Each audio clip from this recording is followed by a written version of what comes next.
Hello दोस्तों, welcome to my channel study material. और हम इस वीडियो में एसएससी सीजीएल एग्ज़ाम 2023 को लेकर बात करेंगे। देखिए, आज की वीडियो काफ़ी महत्वपूर्ण है क्योंकि आज की वीडियो में हम 14 जुलाई से आपका एग्ज़ाम स्टार्ट हुआ था और 27 जुलाई तक जो है एंड हुआ था। तो हम 14 जुलाई से लेके 27 जुलाई तक की पूरी जो है शिफ्टिंग का एनालिसिस करने वाले हैं। ओके, तो हम डे बाई डेज यानी डेट वाइज यहाँ पर हम एनालिसिस करेंगे और आप इसमें देख भी पाएंगे कि एनालिसिस कितना सही है कितना नहीं है।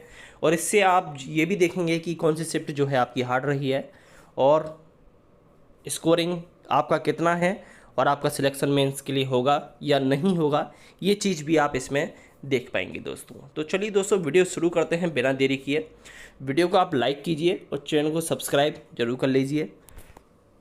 यहाँ पर अगर हम बात करें सीधे सीधे math, reasoning, GK, sorry English, एक मिनट, मैथ, रीजनिंग, इंग्लिश और जीके, ये है आपका।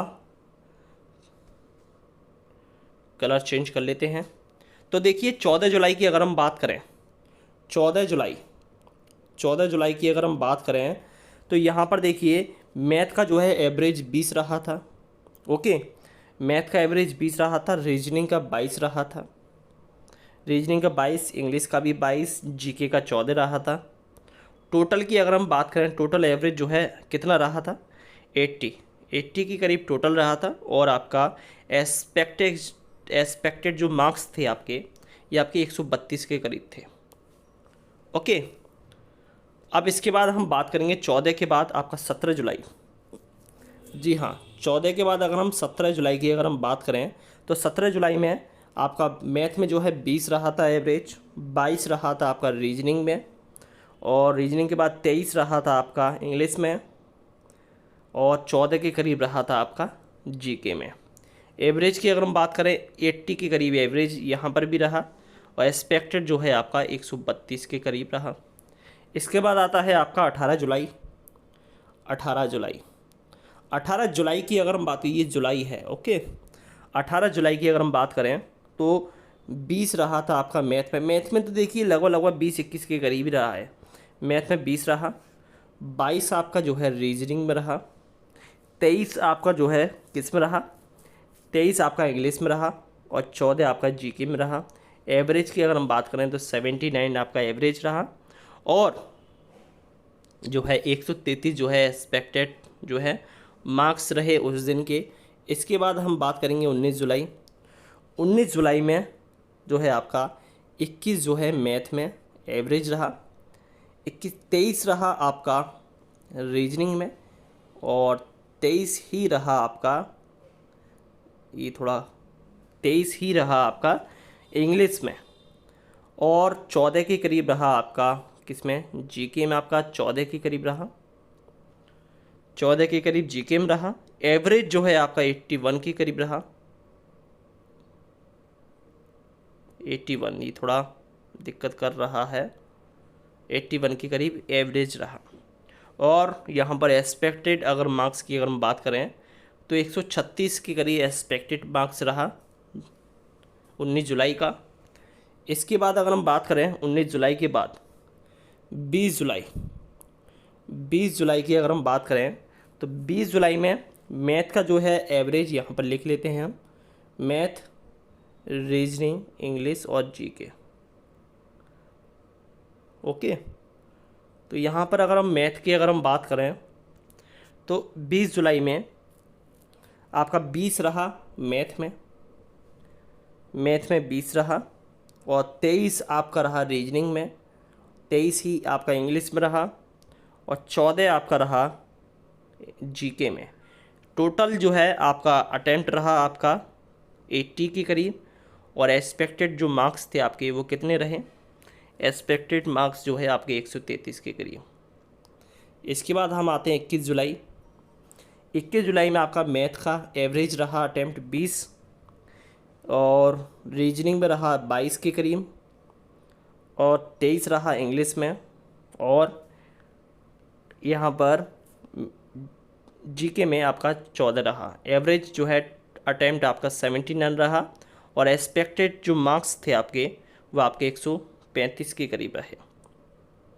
ओके, इसके बाद आता है आपका 21 के बाद 24 जुलाई। 24 जुलाई की अगर हम बात करें तो मैथ में आपका 20 रहा एवरेज अटैम्प्ट, मैथ में 20, 23 रहा आपका रीजनिंग में, 23 ही रहा आपका इंग्लिश में और 15 के करीब रहा आपका जीके में।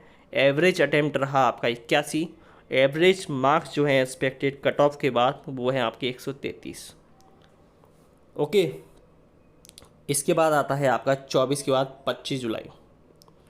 25 जुलाई में अगर हम बात करें यहाँ पर तो 20 रहा आपका मैथ में, 23 रहा आपका रीजनिंग में, 23 रहा आपका इंग्लिश में और 14 रहा आपका जीके में। एवरेज अटैम्प्ट रहा 80 क्वेश्चन और यहाँ पर एवरेज स्कोर की अगर हम बात करें 134 के करीब आपका एवरेज स्कोर रहा। ओके, ये हो गया 25 जुलाई तक का। इसके बाद आता है आपका math, reasoning, English, GK. Okay, इसके बाद आता है आपका 26 जुलाई। 26 जुलाई की अगर हम बात करें तो मैथ में रहा आपका 20, मैथ में रहा आपका 20, रीजनिंग में रहा आपका 22, 23 रहा आपका इंग्लिश में और जीके में रहा आपका 13। जीके में आपका 13 रहा, एवरेज अटैम्प्ट आपका 78 रहा, एवरेज मार्क्स जो हैं आपके 134 के करीब रहे। और जो लास्ट की शिफ्ट है यहाँ पर 27 जुलाई की, इसमें जो है मैथ में 21 रहा, रीजनिंग में आपका 22 रहा, 23 रहा इंग्लिश में और जीके में रहा आपका 14। एवरेज अटैम्प्ट आपका कितना रहा 80 के करीब और एक्सपेक्टेड मार्क्स जो हैं यहाँ पर 135 के करीब आपके रहे। ओके, अब देखिए यहाँ पर अगर हम बात करें कि आपकी कौन सी शिफ्ट सबसे ज़्यादा हार्ड रही, यानी कौन से डे की शिफ्ट आपकी सबसे ज़्यादा हार्ड रही, तो यहाँ पर देखिए हमारे हिसाब से 26 जुलाई जो है, 26 जुलाई जो है इसका एवरेज अटैम्प्ट जो है 78 के करीब आ रहा है। तो ये हमारे हिसाब से हार्ड शिफ्ट रही।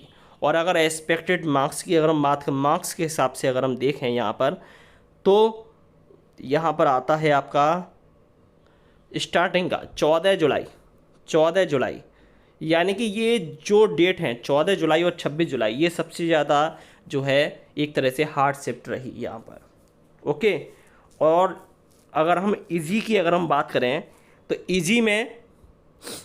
इजी में आपकी 2 ही शिफ्ट आती हैं यहाँ पर, तो 2 ही डेट आती हैं। एक आता है आपका 19 जुलाई, एक तो आता है आपका 19 जुलाई और दूसरा आता है आपका 24 जुलाई। हमारे हिसाब से बता रहा हूँ ये, तो ये जो है इजी रही ये 2 डेट एग्ज़ाम की दृष्टि से।